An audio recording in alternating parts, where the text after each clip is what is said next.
What's up, guys? UFC Fight Night, Rose Namajunas versus Tracy Cortez finished up last night, and it was a pretty good night of fights. I'm gonna recap the whole thing for you. Yeah, let's just get into it. So Rose Namajunas defeats Tracy Cortez by unanimous decision. Pretty much dominated every round. Dominated is a loose word because it's not like she was just like banging her and knocking her down and stuff like that, but she was outpointing her in every round, outlanding her, winning the grappling. Yeah, let's I guess start from the beginning. So first round opens, they're kind of dancing around, you know. Rose, to me, immediately I could tell she had the footwork advantage.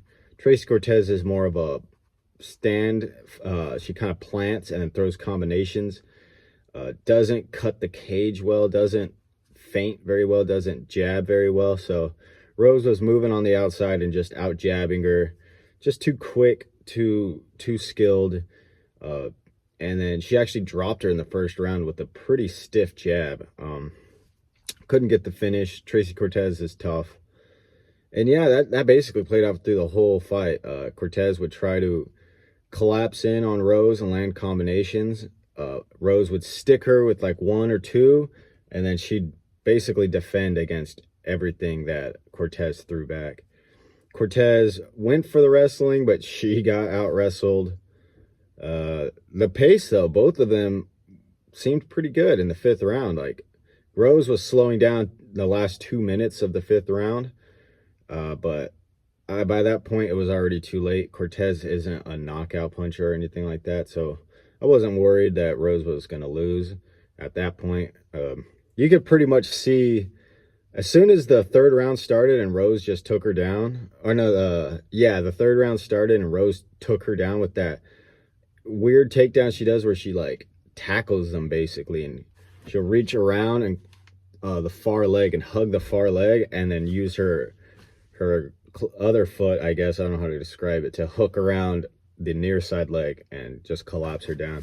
As soon as that happened, I kind of knew Rose had it in the bag. I didn't think that was a good look for Cortez that she got taken down.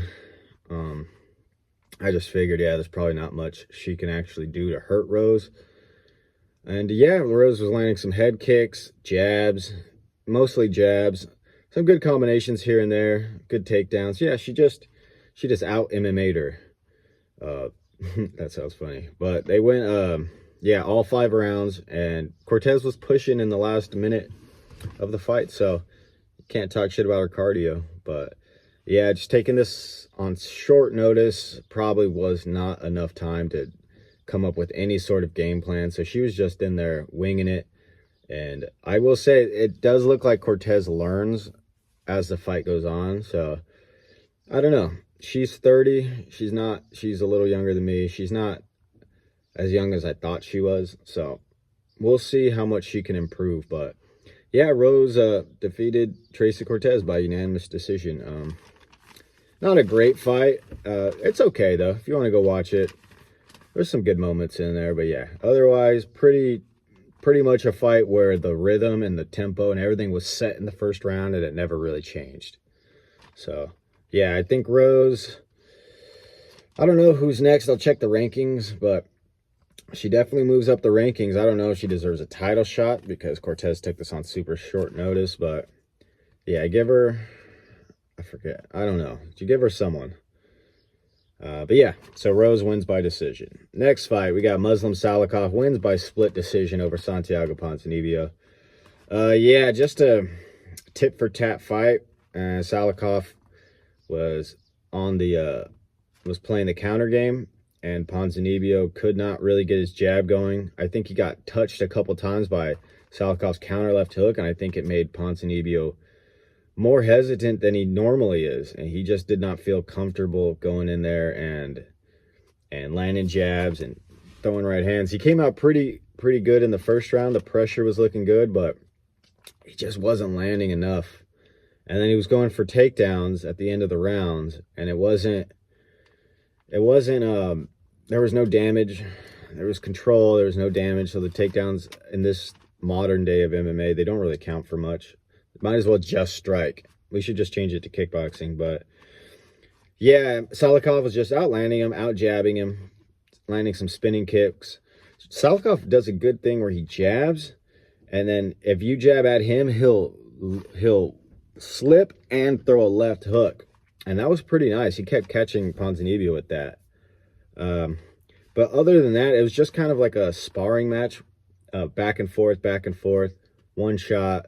Ponzinibbio would throw a combination. By the time he's finished punching, he's just punching at air. Salikov would just circle out. And Ponzinibbio, he just looks like he's not the same guy.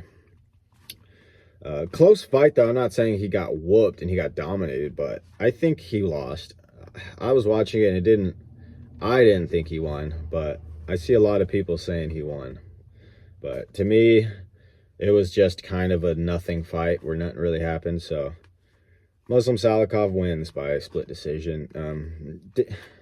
You don't even need to watch this fight. Oh, here we go. Jean Silva defeats Drew Dober by TKO due to a doctor stoppage. Jean Silva, he might be that guy.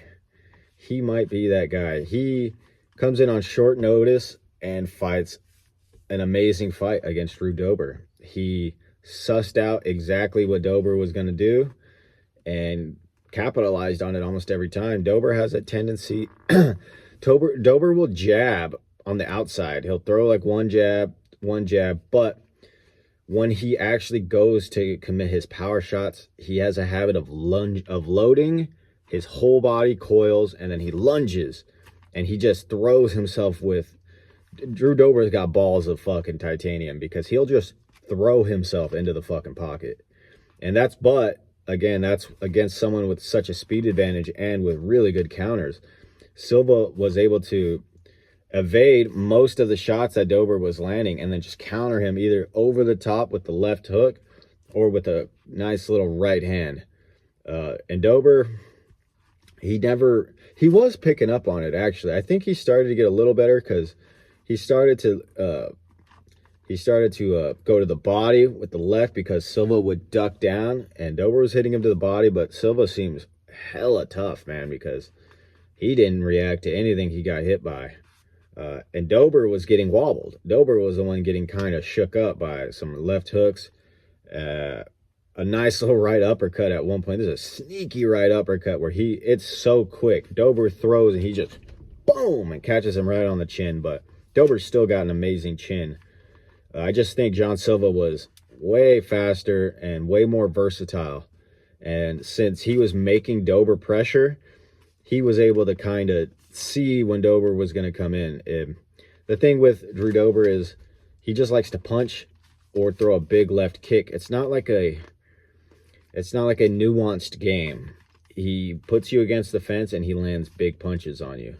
But Jean Silva, man, credit to him. He is nasty on the counter as well as on the lead. So interesting fight. What else happened in it? There were some good things. Oh, the spinning elbows. Yeah, so Dober was constantly getting that outside foot position, which is why Jean Silva was making a really good read of coming with the left hook, because Dober is putting his chin right in the left hook range.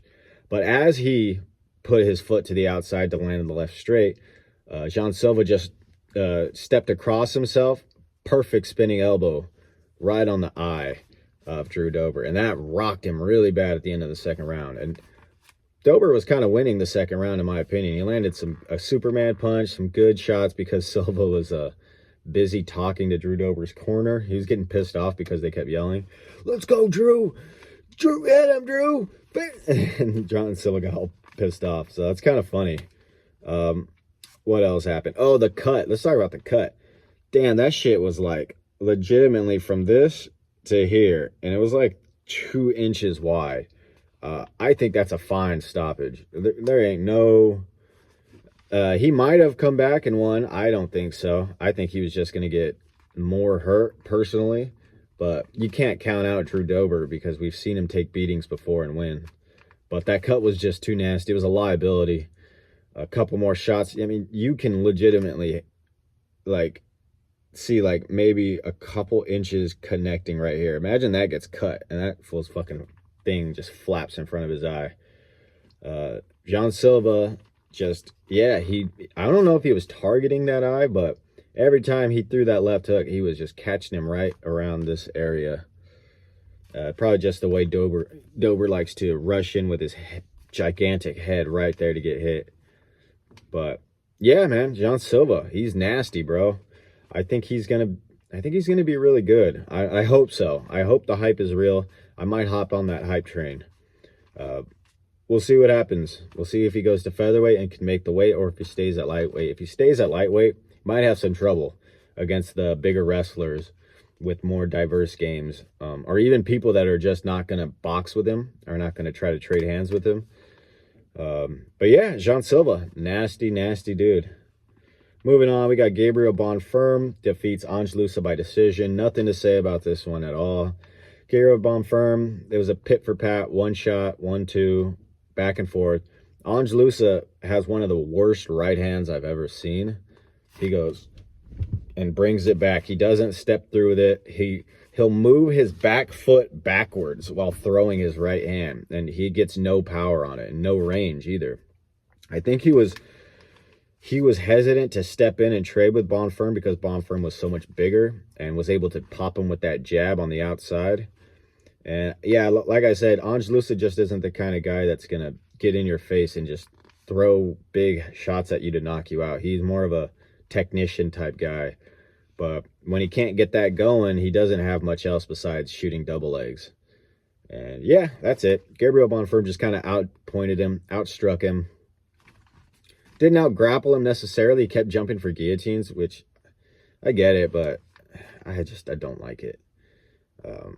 But yeah, Gabriel Bonfirm back on the right track, back on the winning side. So yeah, Angelusa probably shouldn't be in the UFC, if I'm being honest, or he needs to really take a year off and maybe completely revamp his game, because he's a crazy athlete. He's insanely strong and tough, but it seems like he's more focused on not getting hurt than actually going forward and finishing the fight. So yeah, that's it.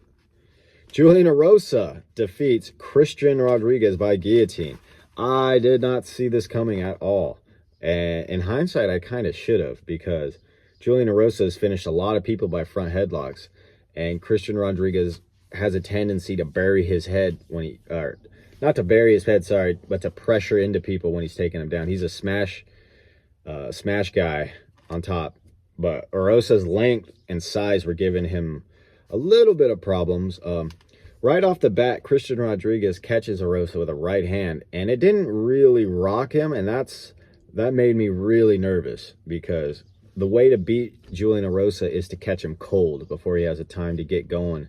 He's like a guy, a downhill type fighter. He builds and builds and builds. He got that snowball effect until he's just pressuring you, throwing shots. He's taking your best punch, and he gives him more confidence. And Christian Rodriguez hit him and was doing good. He was landing combinations. He was quicker in the pocket, but Arosa was just eating him. He was just bigger and more experienced. He wasn't getting flustered. He would get hit and then pressure into Rodriguez. And Rodriguez, he seems like a thinking fighter. So I don't think he liked having someone being up in his grill that was so big and was willing to just sit there and trade shots and wasn't backing off. And Arosa actually looked slightly better defensively. I feel like he kept his hands up a little bit more. His counters were looking good. His lead front kick to the face was nice. He was catching Rodriguez with that. And then got the back. Rodriguez did a really nice job of getting Arosa's hooks off him. He cleared the body triangle, but left his head exposed.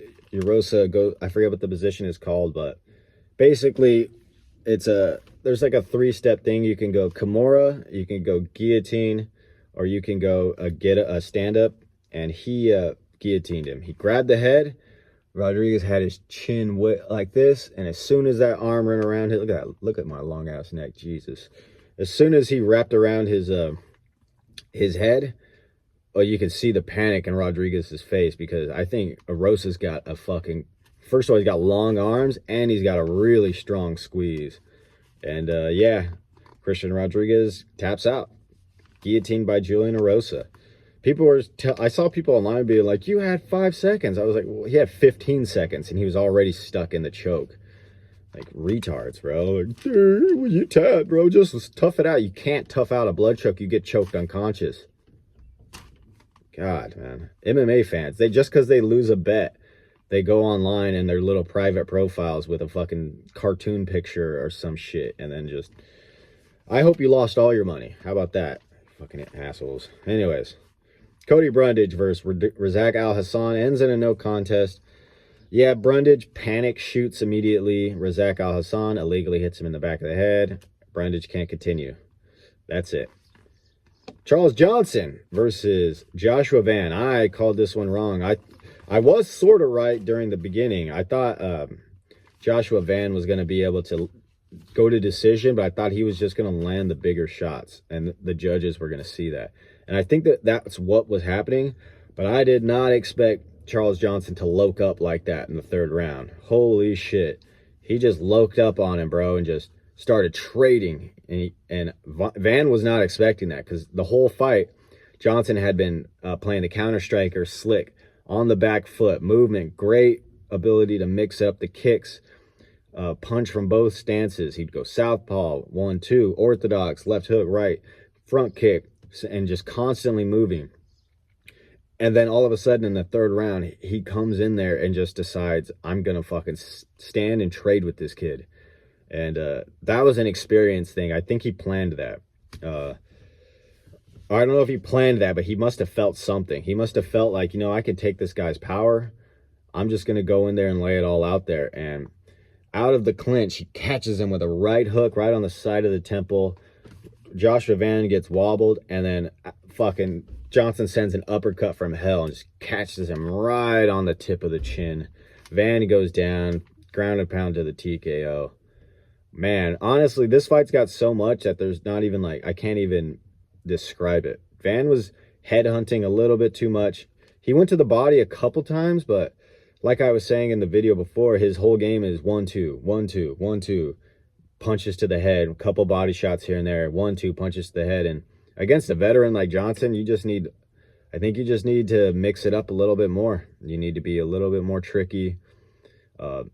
Defensively, though, Van is pretty good, but again, his defense consists of mainly distance and having a high guard and being really, really tough.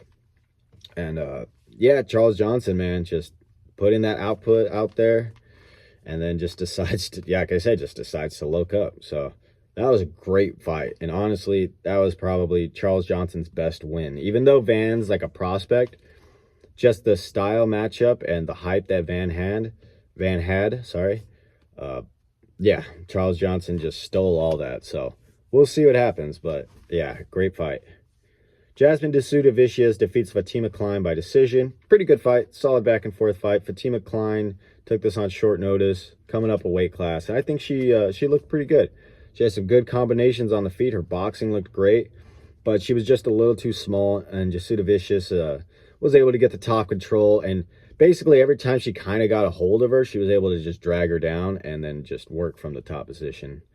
And yeah, I think that's just basically, you know, not a big deal. I think Fatima Klein is still good, and I'd like to see her in her weight class. But yeah, just Dvalishvili, just too big, experienced, and not, obviously neither of these ladies are going to knock each other out. Let's be real. So yeah, that was a good fight.